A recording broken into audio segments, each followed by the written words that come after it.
이번 선거 결과가 부동산 시장에 어떤 영향을 끼칠까요? 이번 선거 결과도 보니까 이제 앞으로 정부가 보유세를 올릴 것이다.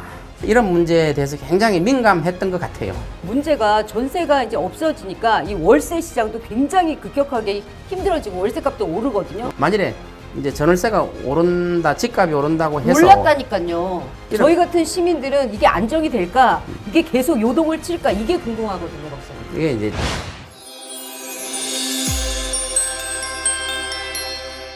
안녕하세요. 미녀 개그우먼 김여정입니다. 박사님 안녕하세요. 네, 안녕하세요.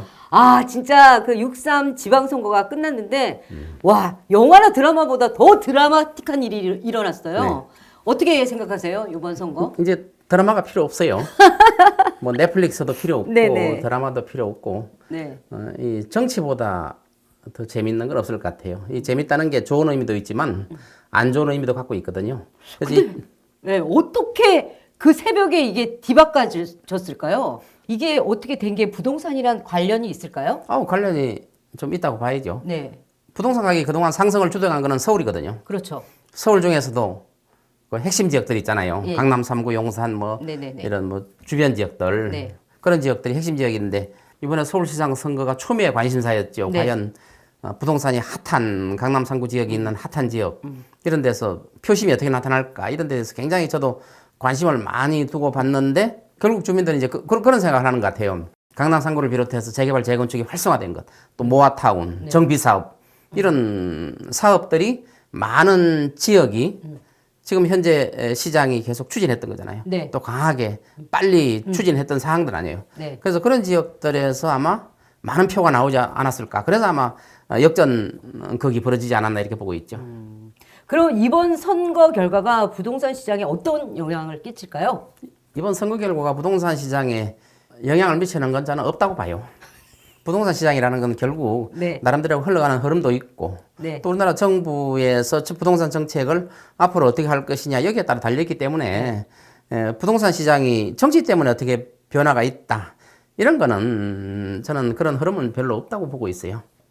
정치는 정치고 또 부동산 정책은 정책이고 하기 때문에 이런 건 이제 정부에서 앞으로 정책을 어떻게 할 거냐 이런 거에 대해 달려 있는 거지. 현재 선거 결과를 가지고 부동산 시장이 어떻게 흘러갈 것이다 하는 거는 좀 판단이 어렵지만 다만 이제 서울 시내 재건축 재개발 이런 사업들이 좀 활성화되겠죠. 촉진되겠죠. 예. 촉진되면 공급이 많이 생기죠. 네. 공급이 어느 정도 생기는데 서울 시내 핵심 지역에 공급이 많이 생긴다고 해서 부동산 값이 떨어지느냐 그건 아니거든요. 서울 시내의 문제는 공급의 문제가 아니에요. 공급이 많으면 부동산 값이 떨어지는 게 사실인데 재건축 재개발 지역이 전부 서울 시내 핵심 지역이잖아요. 아파트 값이 높은 지역 아니에요. 이런 지역에서는 공급이 많이 된다고 해도 살 수 있는 여력이 있는 분들은 한정돼 있어요. 공급해봐야 20억, 30억, 40억 이렇게 분양가 이렇게 될 거 아니에요. 네. 이렇게 되니까 일반 서민들이 사기는 힘들잖아요. 그래서 결국은 공급이 많이 된다고 해도 그 부동산을 살 수 있는 계층은 한정돼 있고 오히려 투기적인 세력만 더 뛰어들어서 재개발 재건축이 활성화되면 오히려 부동산 값이 더 올라가는 이런 현상도 생겼거든요. 그래서 이런 우려가 좀 있긴 있죠. 얼마 전에 제 속눈썹을 해준 동생이 있어요. 네. 그 동생이 상암동에다 아파트를 사갖고 이제 거기서 쭉 했는데 요즘 경기가 너무 안 좋아갖고 이제 청주로 내려가면서 전세를 놨거든요. 네. 근데 전세가 정말 순식간에 나가버리는 거예요. 그러는데 이게 문제가 전세가 이제 없어지니까 이 월세 시장도 굉장히 급격하게 힘들어지고 월세값도 오르거든요. 오르죠. 그럼 결국에 우리들 같은 서민들이 살기가 너무 힘들어지거든요. 여기에 대해서는 어떻게 생각하세요? 저는 전월세 가격은 전세 수요가 많아지기보다도 전세 공급이 많이 줄어들었죠. 네, 전세가 없기 때문에 그냥 나오자마자 바로 나갔다고 하는 정부 거예요. 정책이 실거주 위주로 하기 예, 때문에 실거주 하다 보면은 실거주 2주택이 있을 때 실거주 하면은 지방을 실거주 하는 게 아니라 서울을 실거주하고 지방을 팔잖아요. 그러니까 서울에 실거주 하다 보니까 전월세 물량이 줄어들 수밖에 없지요. 저는 근데 이러한 것들은 일시적인 현상이라고 봐요. 저 서울 시내 지금 아직 부동산 정책이 아직 제대로 발표되지 않은 건데 부동산 정책이 제대로 발표되고 정책이 실효성을 가지고 흘러간다면 지금의 선거 결과 때문에 정부의 부동산 정책이 그동안의 기조가 바꾸리라고 생각하지는 않아요. 그래서 과거에 해왔던 정권 초기 해왔던 부동산 정책을 그대로 이어받아서 계속 정책을 저는 수행해 나갈 걸로 보는데 그러한 정책이 멈추리라고 생각하지 않아요. 그런데 정부에서 하는 계속 정책이 앞으로 뭐 보유세 개편이다 이런 문제도 생기잖아요. 예. 다주택자들에 대한 중과 이런 것도 계속 진행되고 있잖아요. 예. 이런 것 때문에 이제 전월세가 자꾸 줄어드는 건데 이거는 다시 이제 임대주택을 공급을 확산시킨다든가 예. 임대주택 활성화 방안도 발표했잖아요. 선거 전에. 예. 그래서 임대주택을 짓는다고 해도 외곽에다 지으면 안 돼요. 서울의 중심지 좋은 데다 지어야 되거든요. 지을 때가 역세권 이런 데 지을 만한 데가 있어요. 만일에 이제 전월세가 오른다, 집값이 오른다고 해서 올랐다니까요. 올랐죠. 전세도 오르고 월세도 오르고요. 시장 물가도 지금 올랐어요. 많이 올랐죠. 살기가 너무 어려워요. 많이 올랐죠. 네. 그거는 뭐 환율도 계속 오르고 네. 또 물가도 계속 오르는 상태죠. 근데 저희 같은 시민들은 이게 안정이 될까? 이게 계속 요동을 칠까? 이게 궁금하거든요, 박사님. 이게 이제 지난번에 그 다주택자들 네. 양도세 중과하는 거를 유예하는 걸 폐지했잖아요. 그 양도세 중과가 시작됐잖아요. 예. 되다 보니까 이제 매물 잠김 현상이 생겼어요. 그러다 보니까 이제 호가를 내놓는 분들이 호가를 굉장히 높게 내놔요. 굉장히 높아요. 그리고 이제 파시는 분들이 높게 내놓고 뭐 팔리면 팔리고 안 팔리면 그만이고. 네. 하여튼 호가를 굉장히 높게 내놓는 과거에도 뭐 아파트 분양이나 이런 단체에서 우리 집값을 절대 내리면 안 된다. 적게 낮게 내려놓으면 그 부동산 중개업소는 이용하지 않겠다 해서 그런 것도 일부 있었잖아요. 그와 마찬가지로 호가를 굉장히 높게 내놓는단 말이에요. 그리고 매물 잠김 현상이 있으니까 호가를 더 높게 낼 수 있는 명분이 되잖아요. 그러다가 또 간혹 가다가 한 차라도 팔리면 그 이하로는 또 안 내려오는 거죠. 부동산 값은. 근데 이거는 앞으로 정책의 지속성 여부에 저는 달려있다고 봐요. 그러면 앞으로 아파트 값은 어떻게 될까요, 박사님? 아까 말씀드린 그 이제 중심지가 중요하거든요. 중심지는 계속 오르고 네. 지방은 떨어지고 중심지만 오르고 예. 그거를 이제 잡을 수 있는 방법이 예. 기득권 개총에서 이번 뭐 선거 결과도 보니까 강남구를 중심으로 해서 뭐 개발 예정지 있잖아요. 네. 이런 데 보니까 이제 앞으로 정부가 뭐 보유세를 올릴 것이다. 이런 것들. 이런 문제에 대해서 굉장히 민감했던 것 같아요. 이제 정부가 가만히 있으면 오르죠. 폭등하죠. 왜 폭등하느냐? 지금 정부에서 내놓은 정책이 다주택자 규제해버렸잖아요. 네. 다주택자 또 양도세 중과, 네. 중과를 또 했잖아요. 예. 그러다 보니까 이제 매물이 안 나온단 말이에요. 안 나오죠. 매물이 안 나오면 집값이 호가가 계속 올라가는 현상이 생기죠. 네. 근데 이제 돈 많은 분들은 호가가 높아져도 사는 분들이 생길 거 아니에요. 네. 사고 그냥 안 파는 거지. 그냥. 그러면 그게 또 시세가 돼버리는 거예요. 부동산 값의 시세는 뭐 한두 채 팔린다고 사실은 시세가 되는 건 아닌데 우리는 지금 한 채 팔리면 그 이하로는 안 내려. 그게 기준이 돼버리잖아요. 네. 그래서 집값은 계속 오르는 현상이 생기는데 이제 앞으로 정부에서 추진하는 그 부동산 정책이 있는데 그러한 정책을 제대로 수행하느냐에 여부가 달려 있어요. 그러니까 정부가 과연 기득권층을 이길 수 있느냐 여기에 달려 있다는 거죠. 과거의 정권들은 기득권층을 못 이겼어요. 근데 이번에는 과연 이길 수 있느냐 여기에 달려 있어요. 기득권층이라는 건 사실은 소수예요. 다수가 아니에요. 아주 소수죠. 소수인데 중간 계층이 사라진 거 아시죠? 그렇죠. 그러니까 기득권층이 소수인데 그 소수가 많은 돈을 가지고 있고 경제를 움직이고 또 정치를 또 움직인단 말이에요. 네. 그렇기 때문에 기득권층을 이기기 힘든 건데 과거에는 못 이겼는데 이번에는 한번 지켜봐야 되겠죠 또.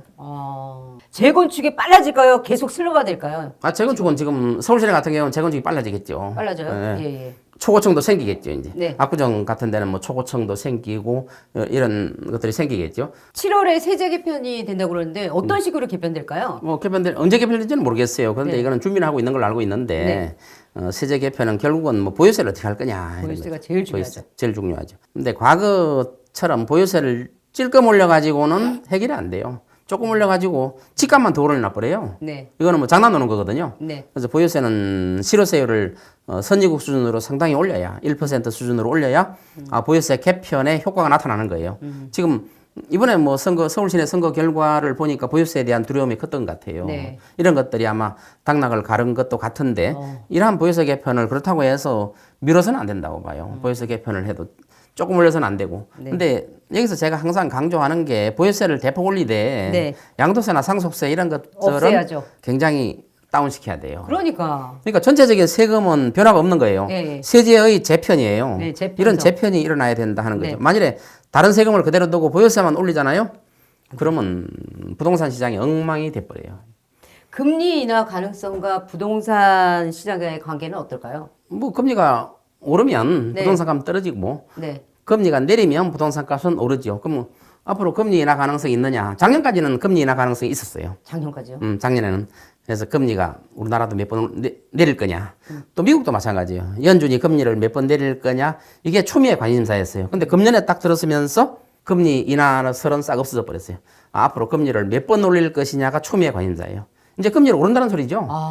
이 금리가 오르는 이유는 물가가 상승한다는 거잖아요. 인플레이션이 급속하게 진행되고 있다는 거잖아요. 네. 그래서 이러한 인플레이션이 진행되고 있기 때문에 앞으로 금리는 인상 가능성이 굉장히 높아지는 거죠. 우리나라 한국은행에서도 금리를 이제 인하 이야기는 없어져 버렸어요. 앞으로 금리를 뭐 7월 달에 올릴 거냐, 8월 달에 뭐 이런 것만 가지고 지금 논의하고 있어요. 그다음에 미국도 금리를 뭐 언제 올릴 것이냐 가지고 논의하고 있는 거예요. 금리 내린다는 이야기는 미국 연준이나 우리나라 한국에서는 없어져 버렸어요. 그럼 앞으로 금리가 인상된다는 거 아니에요? 네. 금리가 인상되면 제일 큰 타격을 받는 게 자영업자들. 네. 대출 받은 분들이 제일 타격을 받잖아요. 네. 그러면 부동산 값도 당연히 금리가 오르면 부동산 값이 하락하잖아요. 예, 예. 그러면 금리 인상 가능성은 굉장히 높다고 봐야죠. 네, 그래서 앞으로 금리가 몇 차례 오를 것이냐 여기에 따라서 부동산 시장도 어떻게 될 것이냐에 따라 결정돼요. 자, 그럼 마지막입니다, 박사님. 앞으로 1년, 이제 1년 동안에 이 부동산 가격이 어떻게 전개가 될까요? 네, 이제 일단 우리나라 경제가 무너지느냐 안 무너지느냐 이런 기로에 놓여 있거든요. 네네. 우리가 경제가 무너지면 사실 부동산 값이 오르고 내리고는 의미가 없는 거예요. 그래서 앞으로 이제 경제가 지금 환율이 계속 지속적으로 오르고 있다.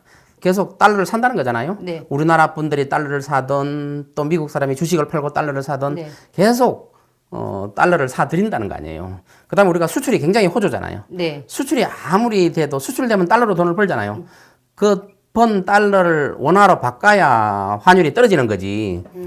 수출해서 번 돈을 그냥 그대로 외국에 그대로 갖고 있는 거예요. 그렇죠. 원화로 안 바꿔요. 왜냐하면 원화 가격이 너무 떨어져. 너무 떨어지니까. 달러는 너무 올라가니까. 안 바꾼다는 거는 수출 대금을 안 바꾼다는 건 앞으로도 환율이 더 상승할 것이다. 이런 기대를 가지고 있는 거죠. 그래서 지금 환율을 보더라도 또 우리나라 경제 성장률을 보더라도 지금 주식시장은 상당히 호황으로 나타나지만 그거는 극히 일부 종목에 해당되는 사항이고 나라 전체 우리나라 제조업은 굉장히 어렵잖아요. 네. 제조업하는 분들은 뭐 거의 다 문을 닫을 지경이잖아요. 네. 그런 정도로 경제가 어려워요. 그럼 이제 부동산 시장은 그럼 앞으로 어떻게 될 거냐? 네. 자, 경제가 침체되면 부동산 시장은 잘 살고 못 살고를 떠나가지고 굉장히 어려워진다는 거죠. 굉장히 어려워진다.